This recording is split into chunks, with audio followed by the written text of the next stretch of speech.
یہ بیٹیاں جو ہوتی ہیں نا، ان کا بھی رویہ کو انوکھا ہوتا ہے ساری دنیا سے، انوکھا۔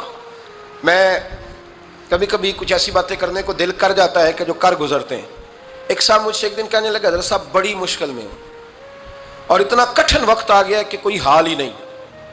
میں نے ان سے کہا کہ اپنی اماں سے دعا کراؤ، مسئلہ ٹھیک ہو جائے گا۔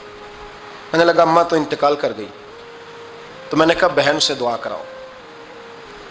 کہنے لگا بہن دور رہتی ہے، تو میں نے کہا پھر بیٹی سے کرا لو۔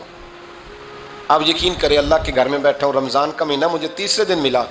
کہنے لگا حضرت صاحب الحمدللہ اللہ نے میری مشکل آسان کر دی۔ کہنے لگا یہ نسخہ آپ نے بڑا عجیب بتایا، پیر تو اس قسم کی باتیں نہیں نہ بتاتے، پیروں نے تو آپ کو پتا ہے دعائیں قید کر کے رکھی، صرف ہماری قبول ہونی ہے۔ کہنے لگے آپ ان کا میرے ساتھ ارادت کا رشتہ ہے۔ کہنے لگے آپ کس طرح کے پیر ہیں کہ آپ نے مجھے پلٹ کے کہہ دیا کہ اماں سے، بہن سے، بیٹی سے؟ تو میں نے کہا اصل بات یہ ہے کہ میں کبھی تھکا بھی ہوتا ہوں، کبھی کسی رنگ میں بھی ہوتا ہوں، اور کئی دفعہ اب تو یہ حال ہو گیا ہے کہ رونا آئے بھی تو روتے نہیں کہ لوگ تماشا نہ سمجھیں، کئی دفعہ آنسو چھپانے بھی پڑتے ہیں کہ لوگ اس کو اداکاری اور فنکاری ہی نہ سمجھنے لگ جائیں۔